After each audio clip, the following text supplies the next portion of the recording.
Hi,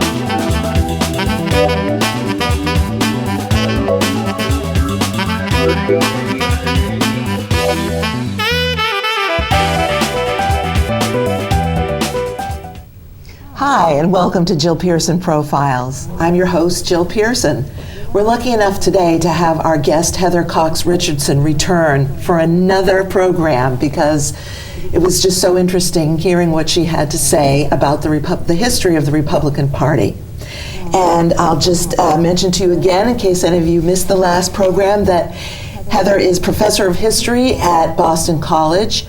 She's president of the Historical Society. She's an award-winning blogger for Bloomberg, for the Huffington Post, and for the Historical Society. She's the author of several books on American politics, and she is just finishing a book on the Republican Party since the time of Abraham Lincoln.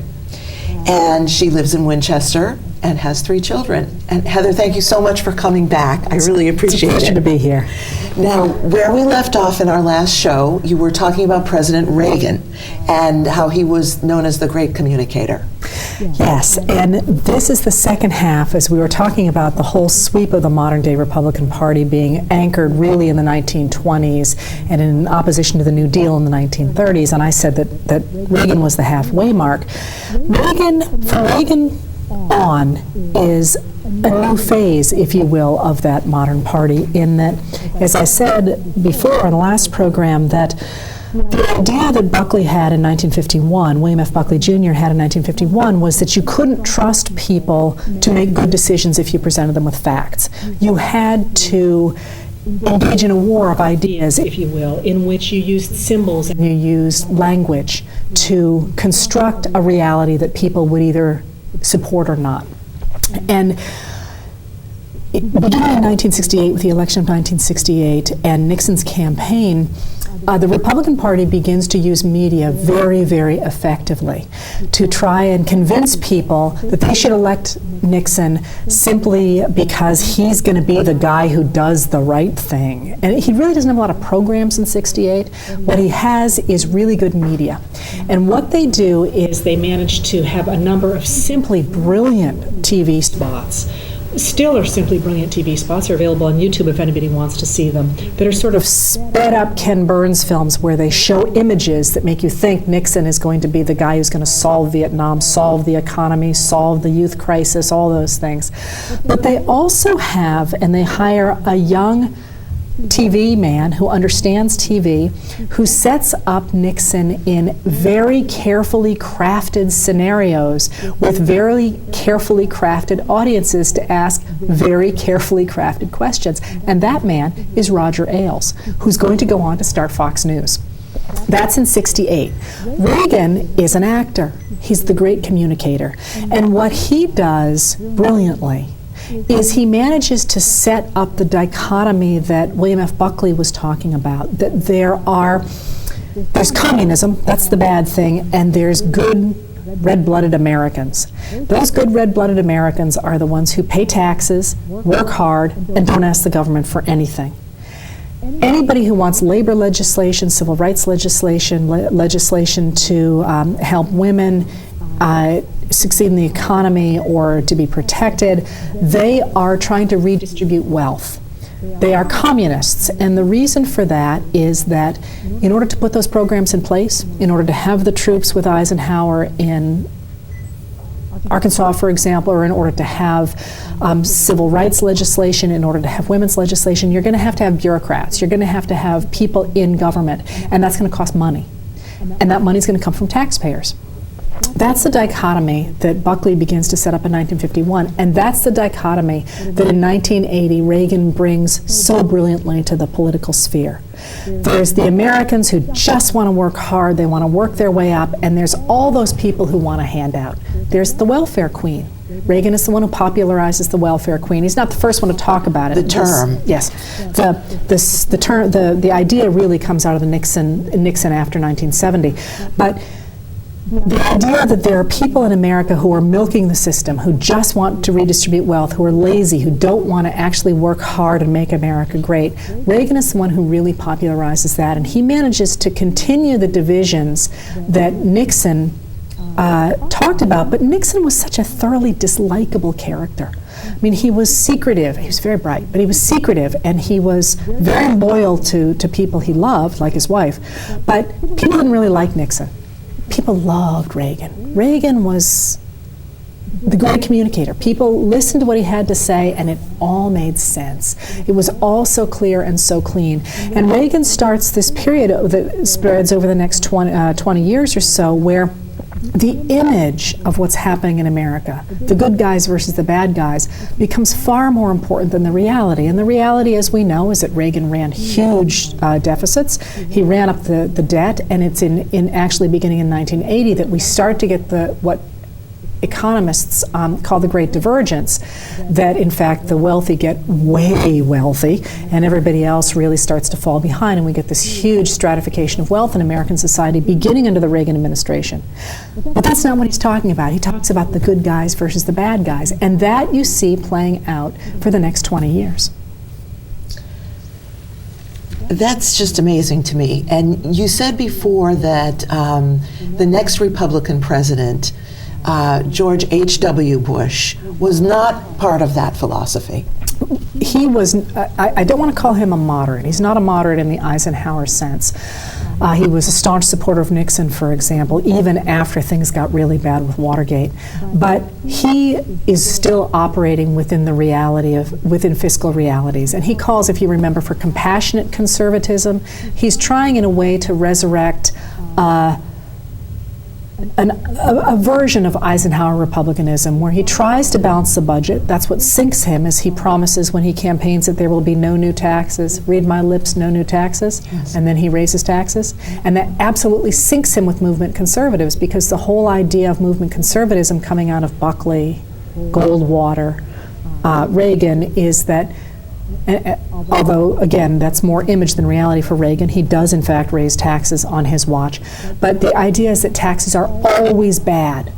Taxes, by definition, are bad because they're going to redistribute wealth, which is communism. I mean, it's an intellectual construct that is very firm in the Republican Party right back to the 1890s. But it's an intellectual construct that, in fact, they never really resolve the problem of that they believe in a very strong national defense, which is going to cost money. So there is this divorce between reality and image in the Republican Party from Reagan through George W. Bush that is never resolved and still hasn't been resolved. You see it nowadays with the claims that we should have an ever stronger and more aggressive military and no taxes. And those, you can't have both of those things at the same time. Can we cut here, please? I hear a beeping noise coming from this direction. I don't know what it is. I'm sorry, I'm distracting you. I was taking some pictures. Oh. Okay, so we'll come back in now from our cut. So could you just clarify, so I'm quite sure what you meant about what you described about the two President Bushes and the legacy from Ronald Reagan? Well, George Herbert Walker Bush, if you think about it, was the first one, the father, was more moderate than either Reagan or his son. That is, Bush's son, not Reagan's son. He is a Republican more in the mold of Eisenhower, although, as I say, he is not, I don't want to paint him as an Eisenhower moderate or a Rockefeller Republican at all. But he does believe in trying to balance the budget. He does believe in some sorts of social welfare legislation. He calls for compassionate conservatism. And he does believe in having a reality-based politics. Reagan had gotten us away from that idea and more into the idea of image, of what can I sell? How do I sell this? America is divided in two. And I honestly think from reading Reagan's letters, he believed that America was divided in two. He really believed it.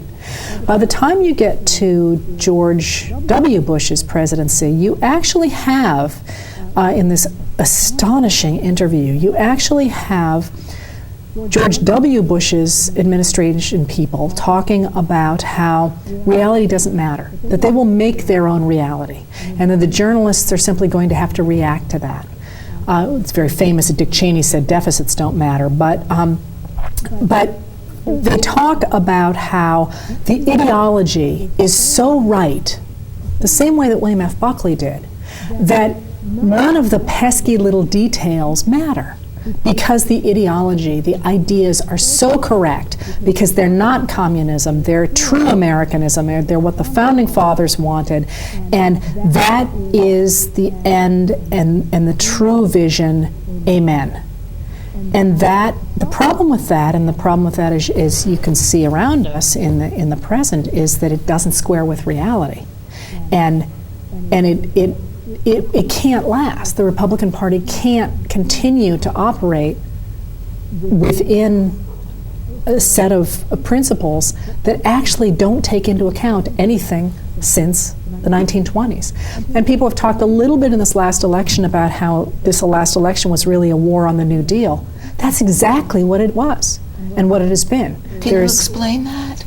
Well, the idea, again, going back to Buckley, which goes back to Taft, which goes back to the 1920s, the idea that the government doing anything other than promoting big business and protecting the country is communism, is a handout, is a redistribution of wealth, is 47% of the people who don't want to do anything, is Obama giving gifts to his voters. That is the language that comes directly from Taft, from Hoover. Hoover talks about that in the 1920s, and we could take it all the way back as far as the 1890s.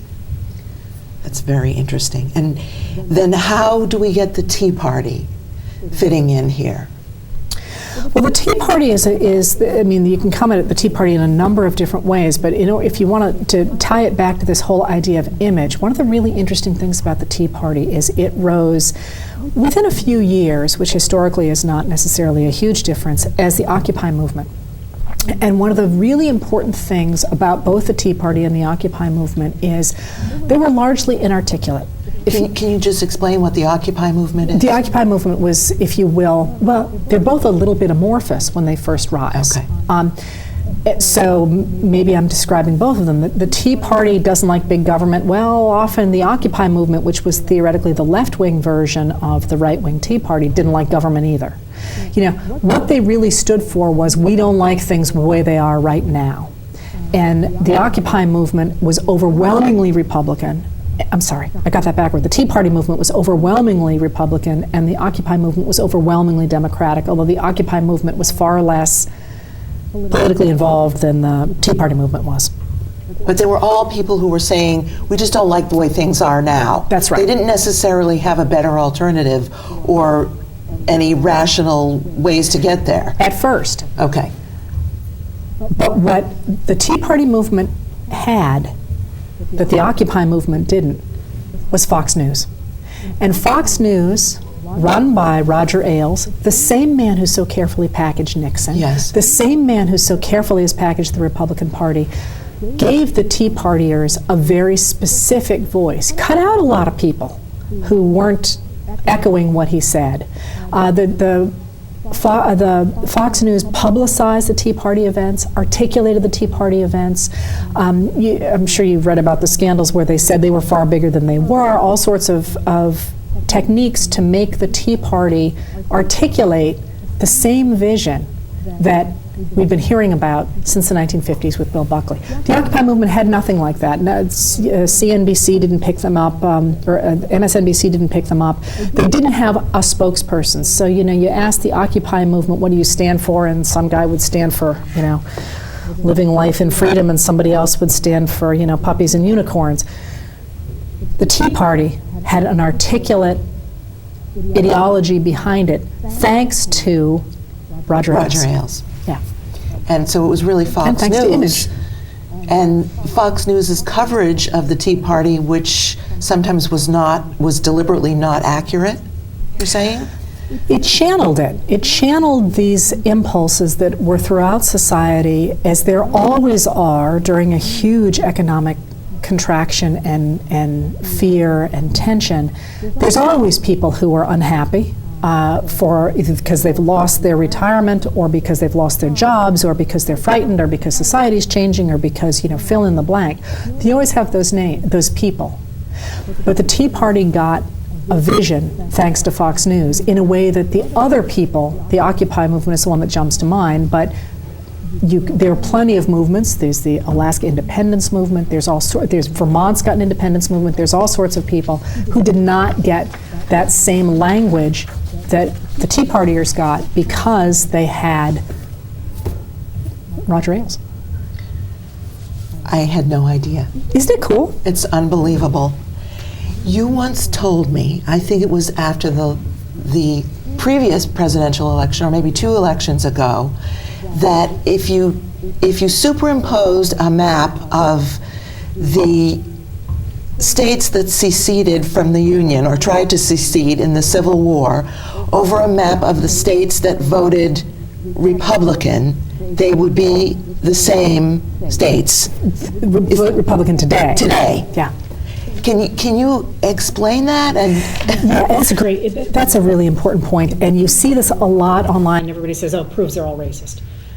Race is an important part of that, but one of the things that people always forget about the Civil War, lots of people died and all that, but it's also the era in which the Republican Party, which is in control of Congress, passes national taxes for the first time in American history. We do not have national taxation in America until the Civil War.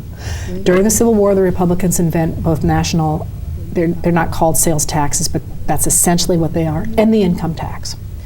Immediately after the war, we get the expansion of the suffrage. We get people voting who never did before, African Americans. So for the first time in American history, you get your vote actually says how other people's money is going to be spent. For obvious reasons, after the Civil War, Southerners hate the federal government because the federal government is in the South telling them how they should be interacting with their former slaves. Those Southerners are also spreading up the Plains states because of the cattle industry, but also because the West seems to be the only place that there's any opportunity after the Civil War.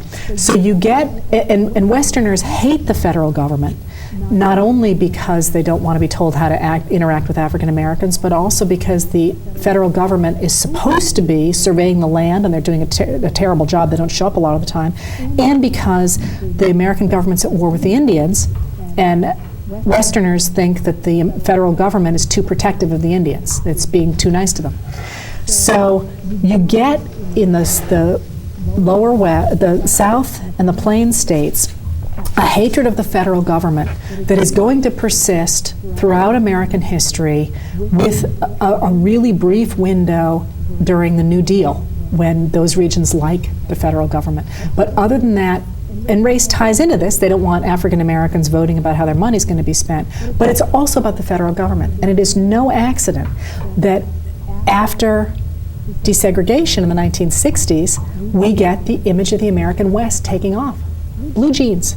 Think about James Dean. He was a hood. Nobody wore blue jeans except the bad guys in films. 1973, I think it is, might be 1975, the sales of Levi's take off. Leonard Skinner starts waving Confederate flags at its concerts beginning in the early 1970s. All of a sudden, the image of the West, cowboy boots, blue jeans, America as a country of Westerns, takes off after desegregation. But so basically, we still have a country that's sort of fractured along the lines of the Civil War in terms of people's political beliefs. Is that true?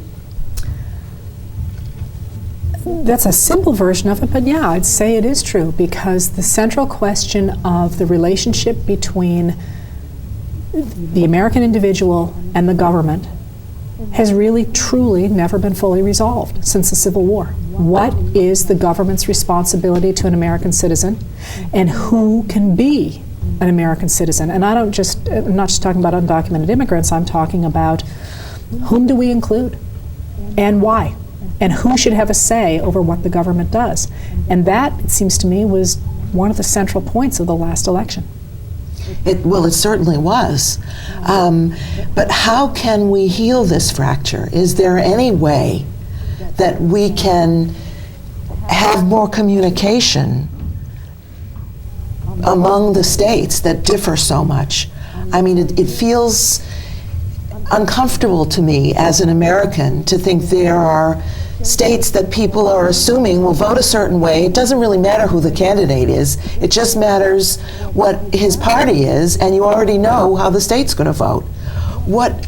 That doesn't seem right to me. People ought to be listening to the actual candidate and hearing what the candidate stands for and believes in, and then making up their own minds.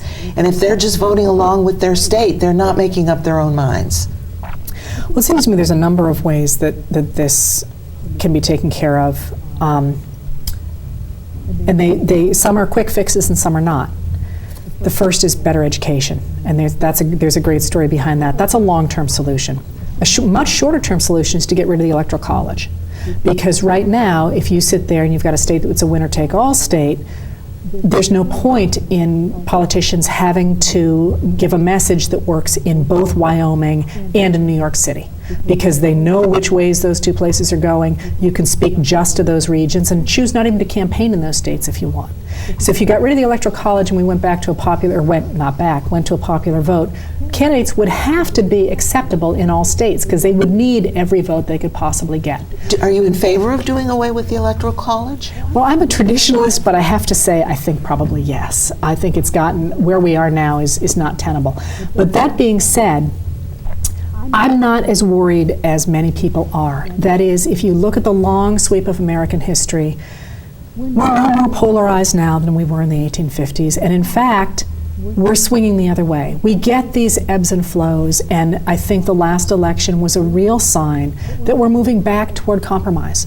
Compromise was very popular in the 1950s through the 1970s. Then if you were going to become a powerful politician, you had to articulate a new vision, so you articulated conflict. Now conflict's run its course. People are now articulating compromise again. I would be willing to make a bet that in 10 years, the Congress is going to be much more functional, and this moment of extraordinary polarization is going to pass. It always has before, and it has happened before, ever since the 1800. I'm very glad to hear you say that. I mean, is it something that happens sort of constantly in a wave? It goes back and forth? That's right. That's right. That's so interesting, because I can't wait for the polarization to wind down and to get to more of a place where we can feel like we're all Americans and we can all talk to each other about politics without having our minds already made up. We're getting there again. I mean, remember, the 1950s felt terrible too in a lot of ways. We come and go, and we're on a compromise swing going back. If you were trying to be elected to Congress right now and to have a long career, I think you'd have to be talking compromise, not conflict. So you think Congress is going to wise up and they will be able to work together? I think they're going to have to. I think the gerrymandering of the districts in the House was a real problem this time around. It always is. It's nothing new. But we have the very odd situation in America. Generally, the Senate is the House that tends not to be forward-looking, and the House tends to be much more forward-looking because it turns over so fast. Mm-hmm. But because of the 2010 gerrymandering, we actually have a very funny situation where the Senate has changed more with the times than the House has. So that's an odd situation, and it's problematic. But I do think that anybody who wants to be reelected knows that they cannot have another do-nothing Congress. I hope so. Me too. Well, you make me feel more optimistic than I did feel. I'm optimistic. I was not 10 years ago because of the polarization and because of the parallels to the coming of the Civil War were so extraordinary. But we're on the other side of that now, and I think, famous last words, but I feel very comfortable about where we're going. I'm glad to hear that. Are there any other things we should learn from the recent presidential election of 2012? Well, again, I think what's fun to look at is the language. You know, on the one hand, you did, in a way for me, this last election, and it was a sea change election, by the way. On the one hand, you had the true language of William F. Buckley's concept, and the concept that there are the makers and the takers. The idea that there are the people who are really producing the true Americans, and that's not just Buckley. I mean, it was said by Reagan, by Nixon, by Goldwater, by Taft, the whole way back. You had the idea that they're the true Americans, the hard workers, and they're the takers who would just want to have wealth redistributed. But there is also, and I haven't talked about that at all today because it doesn't spend a great deal of time in the Republican Party, although it does stop by for visits with Lincoln and with Teddy Roosevelt and with Eisenhower, the idea that everybody's in it together. That in fact, we do need to have education for people at the bottom of the ladder so they can work hard and they can rise because they contribute to society by their production as well as by their tax dollars as well as by their cultural contributions.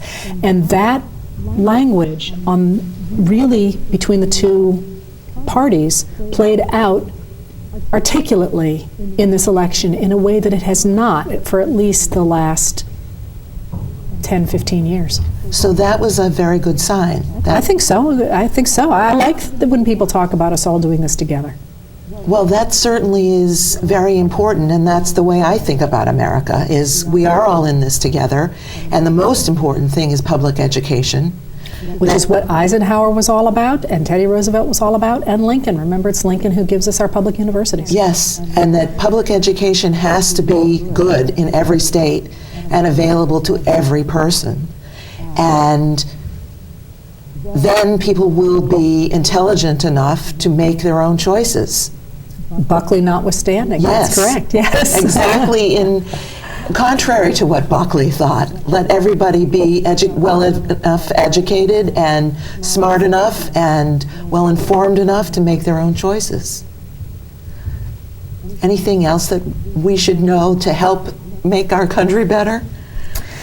I go back to what you are articulating is the vision of Lincoln, Theodore Roosevelt, and Eisenhower, our three great Republican presidents. And their philosophy was that you needed to, in order to have the Declaration of Independence come true, you needed to make it possible for every individual in society, of course Eisenhower expanded that to the world, make them able to rise, to work hard and rise. And the government's job was to clear the way for opportunity, not to protect the people who already had opportunity. And each one of those great presidents backed strong education. It's actually Theodore Roosevelt who begins to talk about health care, Eisenhower who creates the Department of Health, Education, and Welfare and puts it under Nelson Rockefeller. Those are all concepts that came not out of the Democratic Party, but out of the Republican Party, although people tend to forget it. And it's worth the Republican Party thinking about those things and taking them back rather than simply deciding that the way to go is to marry the 1920s. That is so interesting, and I'm glad we're ending on an optimistic note, because I feel better about things now that I'm glad that I've heard your take on the election. So thank you so much for coming back for a second show. I, for one, have found this fascinating, and I really appreciate your being here with us. And thank all of you very much for being here also. I hope you found this interesting. If you would like to be a guest on our show, you can email us at pearsonprofiles@gmail.com. And until the next time, be safe and be well and be kind.